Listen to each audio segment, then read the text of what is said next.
আজ যাকে আপনারা প্রিমিয়ার লিগের সম্রাট হিসেবে চেনেন, যার ম্যাজিক্যাল পাস আর বুদ্ধিতে ম্যানচেস্টার সিটি তাদের ট্রেবল জয়ের স্বপ্ন ছুঁয়েছে, তার শুরুর দিনগুলো কিন্তু এমন রঙিন ছিল না। মাঠের বাইরের নিষ্ঠুরতা আর অবহেলা কিভাবে একজন মানুষকে স্পাত কঠিন করে তুলতে পারে, কেভিন ডি ব্রুইনা তার জীবন্ত প্রমাণ।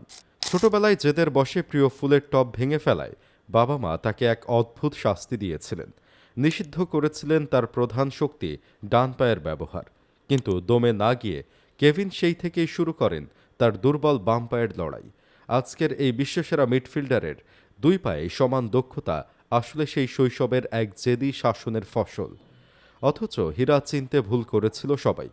তাকে শান্ত স্বভাবের দোহাই দিয়ে ছুঁড়ে ফেলেছিল পালক পরিবার, আর অযোগ্য তকমা দিয়ে ক্লাব থেকে বের করে দিয়েছিলেন খোদ হোসে মরিনহো।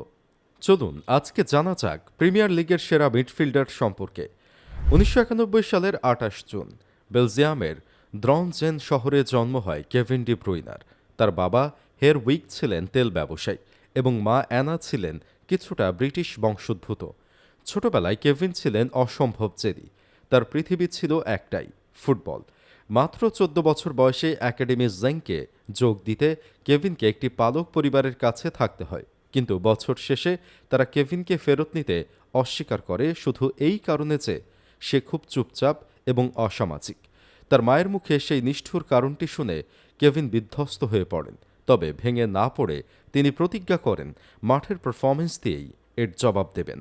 পরবর্তী ম্যাচে বি টিমের হয়ে মাত্র ৪৫ মিনিটে ৫ গোল করে তিনি নিজের শ্রেষ্ঠত্বের প্রমাণ দেন এবং প্রমাণ করেন যে তার নীরবতা কোনো দুর্বলতা নয়। ২০১২ সালে চেলসিতে যোগ দিল কোচ হোসে মরিনহোর কাছে তিনি ছিলেন অযোগ্য। পরিসংখ্যানের অজুহাতে তাকে অপমান করে ক্লাব ছাড়তে বাধ্য করা হয়।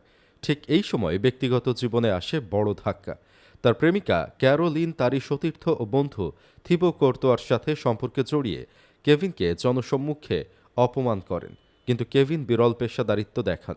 মাঠের বাইরে প্রতিশোধ না নিয়ে তিনি বেলজিয়াম দলে কোর্তোয়ার জায়গা নিয়ে কোনো প্রশ্ন তোলেননি। জার্মান ক্লাব উলসবার্গে গিয়েই কেভিনের আসল রূপ দেখা যায়। এক মৌসুমে রেকর্ড ২১টি অ্যাসিস্ট করে তিনি লিগ সেরা হন। ঠিক এই কঠিন সময় তার জীবনে আসেন মিশেল ল্যাক্রোইক্স। লাজুক কেভিনের হয়ে তার বন্ধু প্রথম ম্যাসেজটি পাঠিয়েছিলেন। মিশেলের সান্নিধ্যেই কেভিন তার হারানো আত্মবিশ্বাস ফিরে পান এবং জীবনের ভারসাম্য খুঁজে পান। ২০১৫ সালে যখন ম্যানচেস্টার সিটি তাকে কেনে, ব্রিটিশ মিডিয়া তাকে ৫৫ মিলিয়নের বাতিল মাল বলে উপহাস করেছিল। কিন্তু পেপ গার্দিওলা জানতেন কেভিন কি করতে পারেন। পেপের অধীনে কেভিন সাধারণ মিডফিল্ডার থেকে হয়ে উঠলেন ফ্রি এইট। তার জাদুকরি পাসেই আজ আগুয়েরো বা হালান্ডরা গোলের বন্যায় ভাসছেন। সিটির হয়ে ৬টি প্রিমিয়ার লিগ শিরোপা এবং ঐতিহাসিক ট্রেবল জয় তাকে কিংবদন্তির কাতারে নিয়ে গেছে।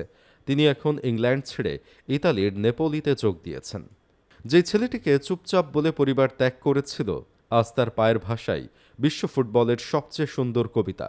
ইনজুরি বারবার তাকে থামানোর চেষ্টা করলেও প্রতিবারই তিনি আরও শক্তিশালী হয়ে ফিরে এসেছেন। কেভিনের এই জীবনযুদ্ধ আমাদের শেখায়, পৃথিবী তোমাকে রিজেক্ট করতে পারে, কাছের মানুষ ধোঁকা দিতে পারে, কিন্তু নিজের মেধার ওপর বিশ্বাস আর কাজের প্রতি সততা থাকলে একদিন জয় সুনিশ্চিত। তিনি প্রমাণ করেছেন মাঠে কথা বলার প্রয়োজন নেই, যদি তোমার কাজ কথা বলে। বন্ধুরা, কেভিন ডি ব্রুইনার এই হার না মানা জীবন কি আপনাকে অনুপ্রাণিত করে? আপনার চোখে প্রিমিয়ার লিগের সর্বকালের সেরা মিডফিল্ডারকে কমেন্টে আপনার রায় জানান এবং ফুটবলের এমন অজানা গল্প পেতে আমাদের চ্যানেলটি সাবস্ক্রাইব করুন।